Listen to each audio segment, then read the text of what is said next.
특별히 다니엘서 7장을 보면서 7장과 8장, 9장에 있는 다니엘의 번민에 대해서 좀 주제를 잡아서 다니엘은 왜 고민했을까? 왜 그렇게 고민하다가 앓게 되었을까? 하는 생각을 함께 하면서 다니엘서 7장의 예언보다도 예언 속에 담겨 있는 그 예언을 받은 다니엘이 근심했던 그 다니엘의 마음을 좀 따라가면서 초점을 맞추고 같이 그의 고민에 동참해 보길 바랍니다. 예레미야서에 우리 주님께서 다니엘서 9장에 다니엘이 기도하다가 다리오 원년에 깨달았던 예레미야의 연수가 나옵니다.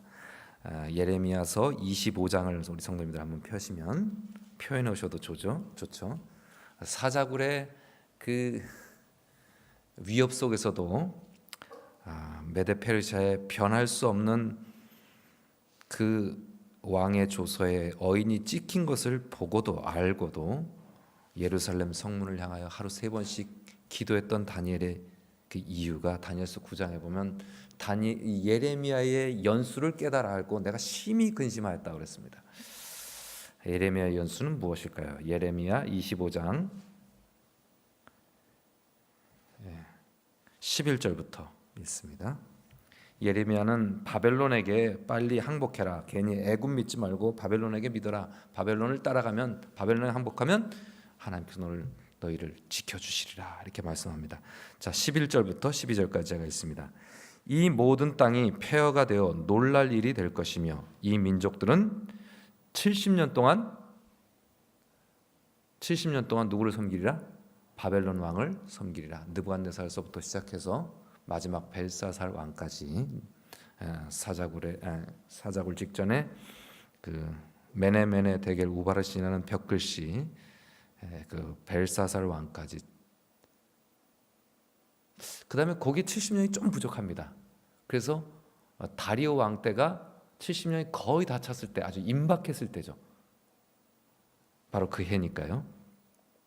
그래서 다니엘이 아주 참 근심이 되었습니다. 이 12절 한번 다 같이 한번 읽어볼까요? 시작. 여호와의 말씀이니라. 70년이 끝나면 내가 바벨론 왕과 그의 나라와 갈대아인의 땅을 그 죄악으로 말미암아 벌하여 영원히 폐허가 되게 하리니. 하나님께서는 70년 동안 바벨론 왕을 섬기고 70년이 끝나면 하나님께서 그 갈대아 사람들을 다 갈대아 땅에 메데 나라도 사실은 갈대아 땅을 다스렸습니다. 그래서 벨사살 왕이 67년 정도 되는 것 같고 그 다음에 한 2, 3년 정도를 갈대아 땅에서 하나님께서 그들을 섬기게 하셨다가 70년이 끝나면 그들의 죄를 벌하고 폐허되게 하고 그리고 예언한 대로 이 땅으로 돌아오게 하겠다는 약속을 하십니다. 그런데 다니엘은 왜 번민했을까요?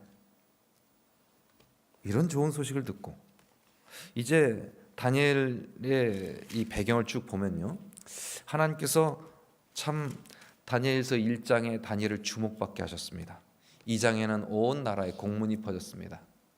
하나님께서 예언하신 대로 그 모든 것이 이루어지는 것을 느부갓네살이 인정하고 하나님의 계획을 그가 순종하기로 결심하며 모든 사람 앞에 발표합니다. 그걸 반역했다가 풀무불에서 다시 한번 뜨끔하고 하나님 앞에 다시 머리를 조아립니다. 그 다음에 4장에서 또 다니엘은 느부갓네살 꿈을 해석합니다. 5장에서 벽의 글씨를 해석합니다. 그리고 예언을 합니다. 그러니까 다니엘의 예언은 이제 온 제국 안에 다니엘이 풀어주는 꿈과 이상과 해몽은 하나님이 하시는 일이고 이것은 정확한 일이다. 다니엘과 하나님이 함께 하신다. 이런 것이 만방의 증거가 되었습니다. 그런데도 그를 공격하려고 하고 죽이려고 제거하려고 하자 사자굴에서 그를 건져내시고 그의 정적들을 사자굴에서 다 처단하셨죠. 그러니까 모든 사람들 앞에 이제 다니엘의 예언은 하나님의 예언입니다. 그렇죠? 그러면 다니엘서 7장입니다. 다니엘서 7장 1절에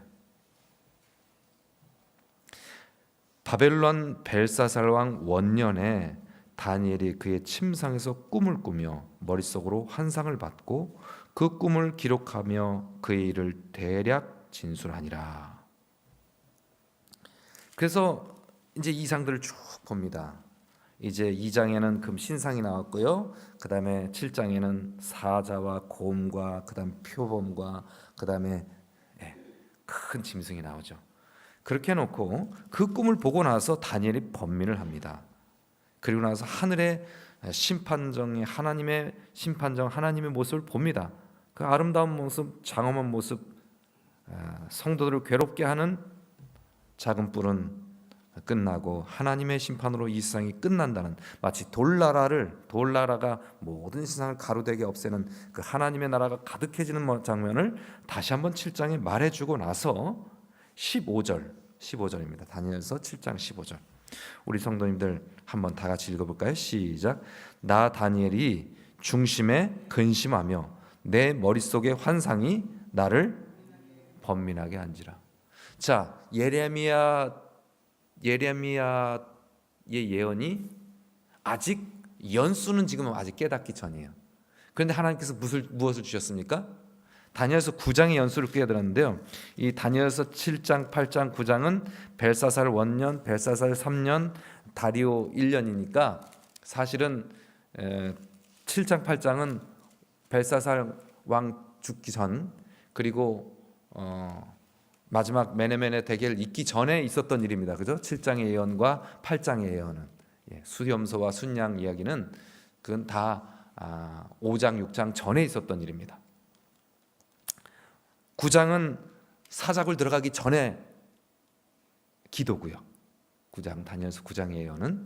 그렇기 때문에 7장, 8장, 7장, 8장은 5장 전, 그 다음에 9장은 언제 전? 사자굴 전. 다리오 왕 원년에 연수를 깨달아서 하나님 앞에 간절히 기도했다고 9장에 가는데, 그 간절히 기도하느라고 못 열습니까? 창문을 활짝 열고 하루 3번씩 기도할 수밖에 없었던 그 간절한 기도, 그 번민이 무엇이었을까? 여기 다니엘서 7장 15절에는 중심에 근심하며 내 머릿속에 그 받은 환상으로 나는 번민하게 되었다고 말합니다. 그 다음에 또 한 번 번민합니다. 28절 7장을 끝내면서요. 그 말이 이에 그친지라. 천사가 쭉 다 설명해주고 7장의 모든 이 짐승, 네 짐승에 대한 설명과 그 다음에 작은 뿔에 대한 설명까지 다 끝내주고 나니까 다니엘이 벙벙한 것입니다. 가슴이 답답한 겁니다. 그 말이 이에 그친지라. 나 다니엘은 뭐하고요? 중심에 번민하였으며 내 얼굴빛이 변하였으나 내가 이 일을 마음에 간직하였느니라. 이 또 7장의 예언을 받고 이상을 받고 고민합니다. 그 다음에 8장은요 더 심각합니다. 수렴소가 수양을 갖다 쳐받고, 그 다음에 그 중에 4뿔이 나왔다. 그 중에 뿔이 하나가 커져가지고 온 땅이 가득해지면서 그가 하나님의 하늘 군대를 대적하며 매일 드리는 제사를 없습니다. 그리고 여러 가지 성도들을 어렵게 하는 것을 보니까 27절에 8장 27절에 너 걱정 말라. 이거는 다니엘이 후회될 일이다. 여러 날 후에 일어날 일이다. 그런데도 나 다니엘이 27절 한번 읽어봅니다. 시작. 이에 나 다니엘이 지쳐서 여러 날 앓다가 일어나서 왕의 일을 보았노라. 벨사살 3년까지는 왕의 일을 보고 있었어요. 벨사살 말년에는 쫓겨나서 저 궁전에 가 있었지만 벨사살 3년에는 지금 왕의 일을 아직 현직에서 보고 있었습니다. 그런데 그때 이 이상을 받고 어떻게 됐어요? 여러 날을 알았습니다. 다니엘의 번민이 도대체 무엇이었을까요? 사실 그 다음에 9장 1절에 보면 다니엘의 서책을 통해서 예레미야에게 일러주신 그 70년에 대한 것을 깨닫고 이제 우리가 돌아갈 때가 다 됐다 하고 창문을 열고 기도합니다. 그러고 나서 고레스 3년에 고레스가 등극할 때 한 2, 3년 후에 이제 포로에서 드디어 하나님의 약속대로 너희가 70년을 마치면 갈대아 사람들을 보라고, 너희를 돌이키겠다는 그 약속대로 돌아옵니다. 하나님의 약속은 정확하게 이루어집니다. 그 정확한 약속을 붙들고 9장이 간절히 1절에 기도하는데 9장 2절이요. 다니엘이 책을 통해서 성경책을 통해서 여호와께서 말씀으로 선지자 예레미야에게 알려주신 그 연수를 깨달았는데 예루살렘의 황폐함이 70년 만에 그치리라. 이거 이제 거의 끝나가는 걸 이 사람들이 다 알았어요. 근데 왜 7장 8장 이렇게 고민했을까요? 많은 이 다니엘의 백성들은 이제 우리가 곧 하나님께서 예언되신 대로 곧 포로에서 돌아갈 것이라는 이런 소식이 들려질 때 이제 돌아만 가면 뭐 할 것 같았어요? 야, 이제 승승장구하고 우리는 완전히 하나님께서 예레미야서 이렇게 보면요, 너희와 다시 내가 약속하고 너희의 죄를 다시는 기억지 않을 것이라고 하면서 하나님께서 완전한 회복을 약속해 주십니다. 제가 읽어보니까 얼마나 좋은 말씀인지요. 내가 이스라엘 집과 맺을 언약은 이러하니 31장 33절입니다. 내가 나의 법을 그들 속에 두며 그들의 마음에 기록하여 나는 그들의 하나님이 되었고 그들은 내 백성이 될 것이라. 70년 후에 돌아오면 이렇게 다시 관계를 회복해 주겠다는 거예요. 얼마나 좋은 말씀이에요. 그 다음에 그 뒤에 34절 후반부에 보면 작은 자로부터 다 큰 자까지 다 하나님을 알게 되고 내가 그들의 악행을 사하고 다시는 그 죄를 기억지 아니하리라. 정말 좋은 약속이에요. 이제 포로에서 돌아가면 이 사람들은 이제 승승장구, 이제 번영만 있을 것이라고 생각했습니다. 그런데 다니엘은 뭘 봤습니까? 7장과 8장에 그 돌아가서 환란이 끝나고 곤란한 시간이 지나면 그들에게 이제 번영만 승승장구할 일만 있을 거라고 생각했는데 그들에게는 또 다른 환란이 있음을 보았습니다. 그래서 다니엘은 너무 번민이 되었습니다. 하나님 백성들에게 어떤 환란이 올까요? 어떤 곤란한 일이 있었을까? 자, 이제 제가 파워포인트를 좀 보겠습니다. 그것 때문에 다니엘이 번민했는데 다니엘이 성도들이 어떤 일을 당하는 것 때문에 번민했는지 오늘 우리가 좀 추적해 보겠습니다. 자, 다니엘서 2장은 금신상, 은, 그 다음에 놋, 철로, 철 네 번째 짐승, 금은 사자의 독수리 날개가 있었는데 사람의 모양을 갖추고 나중에 사람의 마음을 받아서 약해질 때쯤에 다니엘서 7장을 받았습니다. 벨사살 원년이 이제 바벨론이 좀 약해질 때였습니다. 그래서 사람의 마음을 받아서 용맹함이 사라졌습니다.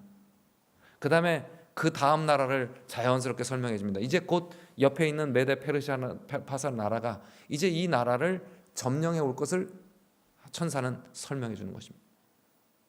곰이 새 갈빗대를 물고 참 느리게 차근차근 바벨론을 먹고 그다음에 북쪽에 리디아, 그다음에 시리아, 수리아, 아직 아수르, 수리아, 시리아, 그다음에 이 남쪽으로 이집트를 차근차근 먹으면 참 느리게. 그다음에 이제 331년부터는 헬라 나라가 작은 곳에서부터 시작해서 전쟁을 페르시아를 이겨내더니 그다음에 확 한 바퀴 돌아옵니다. 이따 지도를 보겠습니다. 그냥 순식간에 이집트서부터 저기서 가는 데마다 알렉산더의 도시를 만들어냅니다. 그러고 나서 7장에서 주목하는 것은 네 번째 짐승입니다. 천사가 네 번째 짐승. 다니엘은 네 번째 짐승에 대해서 하나님 앞에 간절히 구합니다. 19절에 이에 내가 넷째 짐승에 관하여서 확실히 알고자 했더니 그것은 모든 짐승과 달라서 심히 무섭더라. 근데 이 넷째 짐승이 하나님의 백성들에게 뭔가를 하는 것입니다. 그래서 다니엘은 고민하게 됩니다. 자, 이 넷째 짐승은 로마죠. 철나라, 그리고 무서운 철의를 가진, 열불을 가진 무서운 짐승, 철의를 갖고 부서뜨리고 그 다음에 집 밟는 그런 나라. 거기서 열 왕이 나올 것이라는 것. 로마입니다. 자, 여기서 제가 우리 감리교회 장로님에게 우리 교회 오시는 장로님이 다니엘서 계시록을 전혀 안 가르친다. 목사들이 물어보면 아주 대놓고 물어봤답니다. 왜 안 가르칩니까? 그랬더니 솔직히 말해요. 네, 몰라서 못 가르쳐요. 그렇게 말씀하다는 거예요. 왜 그렇게 됐는가? 저겁니다. 다니엘을 해석하는 세 가지 방법이 있는데, 예언을 해석하는 세 가지 방법인데, 과거주의입니다. 과거주의에서는 이미 성경에서 2장에서 당신은 금머리입니다 라고 말하고, 그 다음에 7장에서 이미 천사가 말하고, 8장에서 헬라 나라는 수양, 그 다음에 페르시아는 수양, 8장엔 바벨론이 끝났으니까, 없어졌으니까요. 수양, 그 다음에 수염소가 치 받고, 그 수염소가 네 뿔이 나고, 그다음 네 뿔에서 또 하나의 뿔이 나가는 것. 이거는 헬라 나라다. 수염소가 수양을 없앤다. 이거 8장에서는 아예 천사가 다 해석을 해줬기 때문에 과거주의도 다 금과 사자, 은과 곰은 바벨론 메대다. 근데 과거주의는 거기서 하나를 더 넣었습니다. 노드나라, 표범처럼 온 나라를 빠르게 점령하는 나라를 페르시아라고 해석했습니다. 왜냐하면 안티오코스 에피파네스라는 인물 때문에 그렇습니다. 그 다음에 그 나라에서, 페르시아에서 한 나라, 무서운 어떤 헬라의 안티오코스 에피파네스라는 왕이 이 다니엘서 7장이 성도들을 괴롭히는, 여기에 지금 9절서부터 14절까지 다니엘이 근심하게 만들었던 모든 일들을, 다니엘서 8장 9절서부터 14절까지, 그 다음에 다니엘서 7장 7절서부터 큰 이가 되어서 먹고 부서뜨리고 발로 밟고, 그 다음에 22절 지극히 높으신 성도들을 더불어 싸워 이겼다고 21절이에요. 이 성도와 싸우는 게 저 뒤에 헬라라 나라에서 시작된 안티오코스 에피파네스라는 사람 때문에 그렇다라고 사람들은 해석을 합니다. 역사주의는 우리 교회식이고요. 우리가 지금 방금 2장과 7장, 그다음 8장, 11장 다 푸는 그거고요. 미래주의는 간단합니다. 우리하고 똑같습니다. 근데 로마에서 딱 끝나고 그 다음에 뭐가 없냐면 1260년, 한때와 두때와 반때, 1260년 이 기독교 세상에 있었던 기독교의 타락 역사가 쏙 빠져버립니다. 왜냐하면 미래주의는 누가 만들었기 때문에, 예수의 신부들이 만들었기 때문에 그 역사 인식에서 자기네에다가 작은 뿔을 갖다가 만들할 수가 없어요. 그러니까 과거주의도 그 사람들이 영향을 미쳤고, 미래주의도 영향을 미쳐서 지금 작은 뿔이 교황의 세력으로 교회 역사에서 가장 아픔을 가져오고 하나님을 마음 아프게 하셨던 그거는 요렇게 빼고 요렇게 빼버린 것입니다. 중간이 딱 비었습니다. 오늘 미래주의는 그래서 로마까지 이 다니엘서 2장, 7장, 8장의 모든 예언들을 다 우리하고 똑같이 해석하고, 그 다음에 1260년, 2300주야 중에 1260년에 이 종교 암흑기, 중세 암흑기를 갖다가 쏙 잘라매고 그 모든 걸 갖다가 예수님 오시기 직전에 7년 동안 환란이 있을 것이다. 그래서 휴거할 것이다. 이스라엘을 아주 확대하고 어렵게 하는 적 그리스도가 일어나가지고 이스라엘을 어렵게 하고 온 세상을 아주 크게 어렵게 할 것이다. 그래서 이 미래주의 학자들은 이 신학적으로 어디에 관심이 많냐면 이스라엘에 관심이 많습니다. 그죠? 이스라엘에 관심이 많아요. 자, 이렇게 해석을 합니다. 오늘은 제가 저 과거주의에 저 한 사람을 아니다라고 말해주겠습니다. 좀 증명하는 부분이 필요할 것 같아서 말하겠습니다. 자, 8장입니다. 8장은 수양이 먼저 나와서 메데 페르시아가 저렇게 한 뿔이 더 길죠. 저건 좀 덜 긴데 한 뿔은 더 긴, 메데 나라보다는 페르시아가 더 긴 나라가 와서 온 나라를 이렇게 빠르게 점령하는데, 서쪽에서 뭐가 와갖고 동쪽에서 서쪽에서 헬라 나라가 와가지고 이 동쪽에 있는 페르시아 제국을 완전히 무찌르고 집 밟아버립니다. 저게 8장에 저 양은 헬라 나라고, 메데 파사고, 수염소는 헬라 왕이다라고 아예 해석을 해줍니다. 천사가 와서. 자, 그런데 안티오코스 에피파네스가 바로 저 175년서부터 163년까지 12년 정도를 다스렸는데요. 헬라가 언제 망했냐면 168년에 망했어요. 그러니까 로마가 등극하고 나서 한 5년까지는 에피파네스가 좀 그쪽 근처에서, 그러니까 예루살렘 위에 안디옥 교회가 있었죠. 그 안디옥 위에 시리아 요 정도에서 그가 좀 맹위를 떨치고 있었습니다. 왜 저기다 해석을 하는가? 누구한테 초점을 맞추지 않게 해서 중세 암흑기에 작은 뿔의 그 정체를 이렇게 모면하기 위해서 에피파네스에 갖다가 다 갖다 붙이는 겁니다. 그리고 미래주의는 어디다 그 1260년을 쏙 빼고 어디다 갖다 붙여요? 예수님 오시기 직전에다 7년에다 다 갖다 붙이고 그때만 무시무시한 환란이 올 건데 그리스도는 휴거할 것이다. 이렇게 피해가는 겁니다. 오늘 이제 첫 번째 걸 좀 하겠습니다. 자, 저 수염서에게서 한 뿔이 현저 한 뿔이 나와서 메데 페르시아를 다 아까 방금 전에 이렇게 무너뜨렸는데 나중에 그 중에 하나에서 그 뿔 하나 중에서 나오는 뿔이 커지겠다. 동방과 그 다음에 북방과 남방을 향해서 동방 그 다음에 영화로운 땅 예루살렘 그리고 남방 이집트까지 저 나라가 이렇게 커질 것이라고 그러는데 저게 안티오코스 에피파네스라고 과거주의는 말해요. 근데 왜 안 되냐면 뿔 하나가 나왔는데 나중에 4개가 나왔어요. 근데 그 4뿔 중에 하나가 이렇게 커지는데 실제적으로 뭐보다 안 커요? 처음에 나왔던 알렉산더 왕보다 훨씬 더 커야 되는데 세력이 훨씬 더 커야 되는데 어림도 없이 작습니다. 그래서 안티오코스 에피파네스는 아닐 수밖에 없다. 자, 알렉산더가 처음에 와서 쭉 다니면서 이집트 쪽으로 저기서 이제 지중해 이렇게 옵니다. 여기서 출발해서 여기가 지금 방금 전 안티오코스 에피파네스가 활동하던 시리아입니다. 시리아.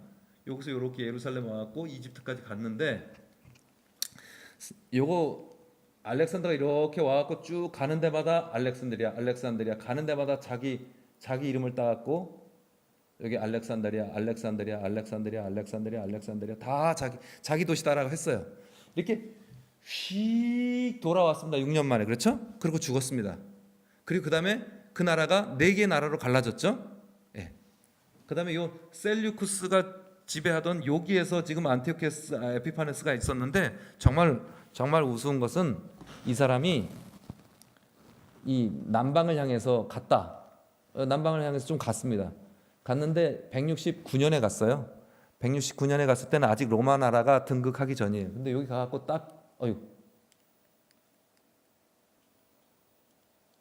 여기 가서 딱 점 찍자마자 로마의 그 대사가 와갖고 모래밭 그 나일강 삼각지 여기다 모래밭에다가 금을 하나 딱 긋습니다. 여기 이상 넘으면 안 돼. 그래서 에피파네스 활 한 번도 못 쏘고 돌아갔답니다. 그러니까 에피파네스 그렇게 대단한 능력을 가진 사람이 아닌데 과거주의는 뭘 피하려고? 작은 뿔의 정체를 감추기 위해서 에피파네스 다 갖다 붙인다는 거예요. 그러니까 우리 성도님들이 이걸 아시면 우리가 뭐 작은 뿔 뭐 이렇게 7장 다 알지만 작은 뿔이 진짜 누구의 정체인지 다른 사람들은 왜 이걸 헤매는지만 알면 이해가 됩니다. 그 다음에 이건 더합니다. 영화로운 땅에서 요쪽 동쪽 요쪽으로 가갖고는 뭐 얼마 가다가 뭐 그 실제로 점령하지도 못하고 애매했고요. 그다음에 영화로운 땅 예루살렘에서는 정복하기는커녕 몇 년 동안 괴롭히기만 하다가 그쪽에서 봉기가 일어나서 유대인들 봉기로 해서 그 사람 죽었습니다. 그러니까 이 사람이 성경의 예언대로 동방을 향해서 그다음에 영화로운 땅을 향해서 남방을 향해서 이 땅을 막 점령하고 그 세력이 커지다라는 다니엘서 7장의 예언은 안 맞는 겁니다. 그러니까 이 안티오코스 에피파네스는 아니다. 그 다음에 알렉산더보다 뿔이 훨씬 더 큰 게 아니고 작았다. 그리고 실제적으로 여기 안티오코스 에피파네스는 요 셀류쿠스 제국에 있는 사람이었는데요. 성경에 이 사람에 대한 예언이 많이 있습니다. 이 사람이 성전을 유린하고 예배를 못 드리게 하고 다니엘서 8장에 나오는데요. 매일 드리는 제사를 폐해버리고 하늘의 주제에게 대적하고 그 다음에 성소를 헐고 그다음에 거기 뭐 제단을 막 헐었다고 해서 제단 위에다 막 돼지 머리를 갖다 놓고 별짓을 다 했어요. 근데 그렇게 한 게 딱 3년입니다. 정확하게 3년. 근데 성경에 다니엘서의 어떤 예언 기간도 이 3년을 넘어가는 게 하나도 없습니다. 정확히 마카비서에 보면 정확히 3년이라고 그러는데 1260일은 2년 반이고요. 1290일은 2년 7개월이죠. 그 다음에 1335일은 2년 8개월 반. 그럼 3년이 안 되죠, 다. 2300주일, 그러니까 이 사람들이 2300주에도 뭘 좀 해석하려고 3년이라고, 안티오코스 에피파네스가 3년 활동했다 해갖고 그걸 3년 맞춰보려고 주야니까 과거주의 학자들이 안티오코스한테 어떻게든지 갖다 끼워 맞추려고 주야, 그러면 하루에 주야가 2번이니까 1150일, 절반 1150일로 해석해서 거의 얼추 맞지 않냐, 안티오코스 에피파네스 거다 그랬는데, 이 사람들이 옛날 계산할 때 354일 또 윤년은 384일 다 합치면 1092일밖에 안 됩니다. 그러니까 이 기간이 하나도 안 맞아요. 그러니까 결국은 안티오코스 에피파네스는 이 작은 뿔하고는 상관없는 사람입니다. 작은 뿔은 재림교회 가진 그다음 재림교회와 종교개혁자들이 가진 그 해석 원칙이 가장 합리적이고 가장 확실한 것입니다. 미래주의 그 예언에 이렇게 잘 내어놓고 바벨론, 메데페르시아, 헬라, 로마까지 딱 오다가 자기네 피하려니까 껑충 넘어가고 저 마지막 때 환란 막 올 거다, 휴거할 거다, 이런 것도 안 맞다는 거예요. 자, 이것만 이해하시면 되겠습니다. 그죠? 자, 근데 이때 뭘 하는가? 그게 중요합니다. 다니엘은 이런 일들을 보면서 이제 번민이 나왔습니다. 유심히 그 작은 그 10뿔을 봤는데 작은 뿔이 그 사이에서 나오더니 먼저 뿔 셋이 그 앞에서 뿌리가 뽑혔고, 교황의 세력에 반대했던 세 나라, 반달, 헤루리, 동고트 세 나라가 그 앞에서 그냥 정치적인 목적에서 완전히 무너졌습니다. 그리고 그 다음부터는 교황이 전 유럽에서 가장 큰 힘으로, 사람 같은 눈으로, 그 다음에 큰 입으로 온 세상에 맹위를 떨치면서, 그 10뿔은 이 나라에서 일어난 열왕이요, 또 하나가 그 후에 일어나는데 그는 먼저 있던 왕들과는 다른 왕인데 그가 앞에 있는 세 왕을 복종시키고 그가 장차 지극히 높으신 자를 대적하며 때와 법을 변개코자 할 것이며, 26절에 보면 성도들이 그의 손에 붙임받아 한 때와 두 때와 반 때를 지낼 것이다. 한 때와 두 때와 반 때를 벌 것이요. 25절 끝에 성도들은 그의 손에 붙임받아 한 때와 두 때와 반 때를 지내리라. 그러나 심판이 시작되면 그는 권세를 빼앗기고 완전히 멸망할 것이죠. 이게 중요합니다.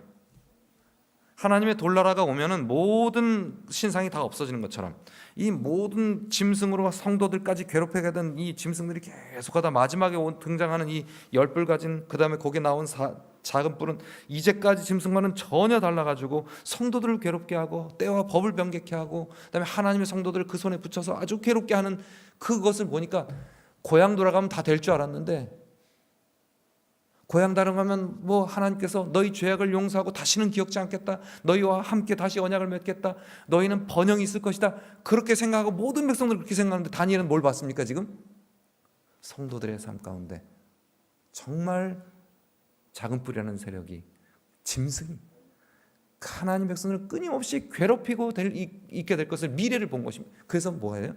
마음이 번민이 되고, 8장에는 번민하다 나중에 어떻게 됐어요? 수일을 앓다가 겨우 일어나고 왕의 일을 할 수밖에 없었다. 왕의 일을 그냥 멈출 수 없는데 워낙 아프니까 너무 걱정이 됐다고요.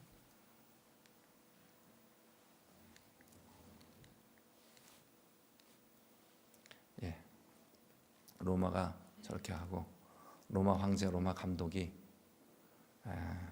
훈족이 쳐들어와서, 방금 전에 훈적이 터져서 로마가 이렇게 다 갈라져 버리고 맥 없을 때 이 이탈리아 여기에 있던 로마의 황제가 저 나라들 다 이 나라를 지켜내고, 그러면서 점점 세력이 강해집니다. 점점 세력이 강해져서 거의 왕처럼 교회 황제의 자리를 얻습니다.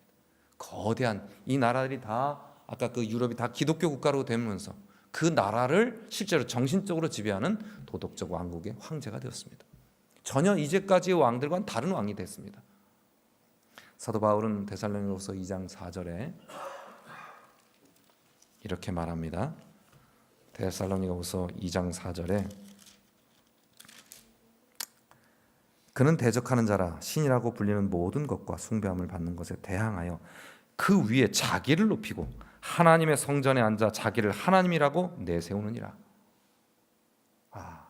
하나님의 성전 안에서 자기를 하나님이라고 내세우는 것입니다. 이거 지금 하나님의 다니엘서 8장에 있었던 그 하나님의 성전을 유린하는 장면이 데살로니가서 적 그리스도 하나님을 대적하는 그 자에게서 일어납니다. 그가 장차 말로 지극히 높으신 자를 대적한다고 말했고요. 계시록에는 이 대적하는 자를 또 짐승이 큰 말과 참남되는 말하는 입을 받았다. 그래서 그 뿔에게는 입이 있습니다. 그 말로 하나님을 대적한다고 말했고요. 큰 일과 참남하는 말로 하나님을 대적한다고 했고요. 그 다음에 저는 대적하는 자라, 하나님 위에서 자기를 보여서 나 하나님이다 하면서 큰 소리 친다고요. 이 뿔이 성도들로 더불어 싸워 이겼더라. 그러나 중요합니다. 그러나 심판이 시작된 즉 그는 권세를 빼앗기고 끝까지 멸망할 것이요. 자, 이것 때문에 고민했습니다. 다니엘은 이것도 봤습니다. 군대의 주제, 메시아이신 하나님. 다니엘서 9장에 벌써 다니엘서 8장과 9장을 통해서 하나님의 예언, 예수님을 말씀하셨습니다. 사실 7장은요, 전 세상의 바벨론서부터 전 세계 끝까지, 다니엘서 2장 같이 다니엘서 2장이 바벨론서부터 세상 끝까지 말한 것처럼 그렇게 했고요. 8장은 어디 거냐면 메데 페르시아서부터 어디까지요? 성도들을 어렵게 하는 것까지요. 그 다음에 다니엘서 9장은 딱 그 사이에서 메데 페르시아 아니고 로마 시대에서부터 예수님 백성들을, 예수님의 메시아를 어렵게 하는 장면까지. 그러니까 사실은 9장부터 먼저 시작해야 돼요. 예수님 먼저 시작됐고, 그 다음에 헬라 나라 뭐 이런 나라들이 점점 나와서 로마까지 괴롭히고, 그 다음에 7장이 로마서부터 시작해서 어디까지요? 세상 끝까지. 그러니까 9장, 8장, 7장으로 와야 되는데, 사실 가장 중요한 건 이 세상은 이렇게 하나님께서 심판하시고 하나님이 끝낸다. 그 다음에 헬라 나라와 이런 나라들이 있을 것이다. 근데 그 중에 중심인 예수님이 공격을 받을 것이다. 다니엘은 그걸 본 것입니다. 이걸 보고서 너무 고민이 되었고 문을 열고 하루 3번씩 기도할 수밖에 없었고요. 자, 군대 주제를 이렇게 대적하는 장면이 옵니다. 그런데 제가 오늘 결론입니다. 다니엘서 8장에 다니엘이 번민하는 것이 납니다. 성도들을 괴롭게 하여 성도들이 싸워 이깁니다. 뭘 했는가? 매일 드리는 제사를 폐해버렸습니다. 제가 오늘 우리 성도님과 다니엘의 번민이 무엇이었을까 한번 예언을 쭉 다 살펴볼 필요가 없고요. 다니엘의 마음속에 진짜 고민이 무엇일까를 우리가 한번 추적해 보는 것입니다. 매일 드리는 제사가 무엇이었습니까? 민수기 28장에 어린 양을 매일 2씩 상번제로 드리되 한 양은 아침에 드리고 한 양은 해질 때에 드릴 것이요. 아침 9시, 오후 5시 맞나요? 9시, 12시, 3시 아침과 저녁에 상번제로 드립니다. 아론은 아침마다 그 향을 사르되 등불을 정리하며 살을 찌며 저녁 때 등불을 켜서 살을 찌니 아침과 저녁에 매일 드리는 것입니다. 끊임없이 켜있는 등불을 켜는 것처럼 매일 떡상을 올리고 그 다음에 등불을 켜는 것처럼 성전에 말씀의 떡과 기도의 향불을 올리는 것처럼요. 매일 드려야 하는 번제, 매일 드려야 하는 헌신, 그리고 조석으로 하나님께 드려야 했던 그 기도. 다니엘은 그 하루 3번씩 기도를 했습니다. 근데 다니엘이 정말 걱정했던 것은 고향 돌아가서 마음껏 성전에서 이제 고향으로 돌아가서 다시 예레미야에 보면 내가 내 백성을 회복시키고 내가 성전을 다시 짓게 할 것이고 그들로 하여금 다시 하나님을 섬기게 할 것이다. 예레미야 예언이 있는데 백성들이 70년을 깨닫고 이제 돌아가서 하나님 예배하고 하나님과 함께 승승장구 번영하며 살 거라고 생각했는데 그 백성들의 삶 가운데 예배를 드리는 일이 방해를 받는 게 올 것이다, 안 올 것이다? 그게 온다. 중세 암흑기에 예배를 드리는 일이 방해를 받았습니까? 예수님 당시에 예배를 드리는 일이 방해를 받았습니까? 예배를 드리는 사람들 지하 카타콤에 갇혀야만 했습니다. 예배를 드리는 사람들이 사자굴에 사자의 밥이 됐습니다. 신실한 예배를 드리는 사람들이 중세 암흑기에 마녀 사냥을 당하고 이단이라는 이름으로 수없이 많이 학살당했습니다. 마지막 때 사단은 방법을 바꿔서 우리 성도님들의 삶에 예배를 방해하는 일이 있을 것이라고요. 기도 하루 3번씩 기도를 방해하는 일이 있을 것이라고요. 다니엘은 사자굴에 넣는다 할지라도, 넣어버리고 던져놓는다 할지라도 하나님께 드리는 예배와 하나님께 드리는 간절한 기도를 멈출 수가 없었어요. 왜요? 성경 예언해 보니까 이 작은 뿔이 누구를? 성도들을 이기는데 뭘 이기는 거예요? 예배를 해방하고 예배를 막아버리는 겁니다.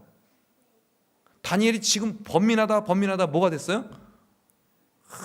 너무 고민해서 7장에는 그걸 마음에 두고 간직했고요. 8장에는 그걸 보고서 너무 직접적으로 예배를 방해하는 걸 보니까요. 성전을 회폐하고 막 그다음에 매일 드리는 제사를 회폐하는 것을 보니까 하나님께 돌아가도 우리 백성들이 어떻게 될까 봐, 하나님께 드리는 예배가 뭐 될까 봐, 회방당할까 봐.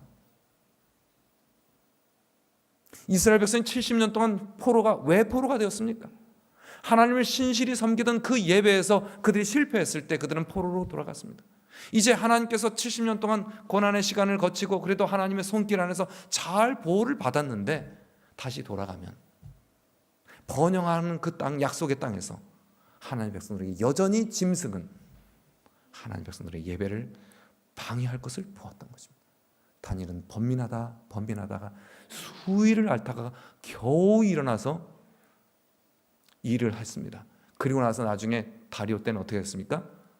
하루 3번씩 큰 깨달음 얻고 이제 정말 되었는데, 때가 되었는데, 하나님 앞에 돌아갈 때가 되었는데 하면서 그가 정말 목숨 걸고 기도한 것입니다. 오늘 다니엘의 번민은 무엇이었다? 사단이 우리의 삶 가운데 뭘 뺏어버린다? 기도를 빼앗고 예배를 빼앗는 것을 다니엘은 제일 걱정했다. 그렇다면 다니엘서 7장과 8장, 9장을 통해서 오늘 우리가 깨달아야 될 것, 사단의 공격 중에 제일 공격, 우리의 최고 약점, 위크 포인트, 가장 약점을 어디에서 찾는다? 하루 3번씩 하나님께 드리는 예배. 그래서 제가 볼 때 이 이슬람 사람들이 하루 5번씩 메카를 향하여 그 말도 안 되는 교리를 가지고 하루 5번씩 무릎을 꿇을 때 그들이 그 엉터리 믿음에서 절대 떨어지지 않고 오히려 그들의 믿음을 그리스도인들이 자꾸 따라간다고요. 그들의 마음을 틈타지 못하도록 5번씩 하루 메카를 향하여 기도하면 이단도 사이비도 어떻게 돼요?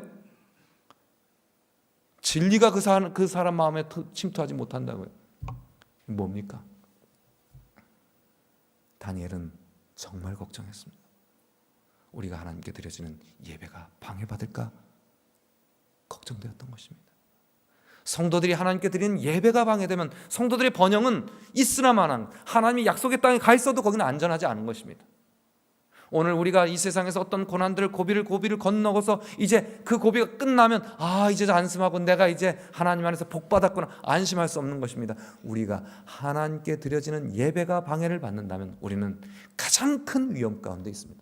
다니엘은 그걸 보고 수위를 끙끙 앓았습니다.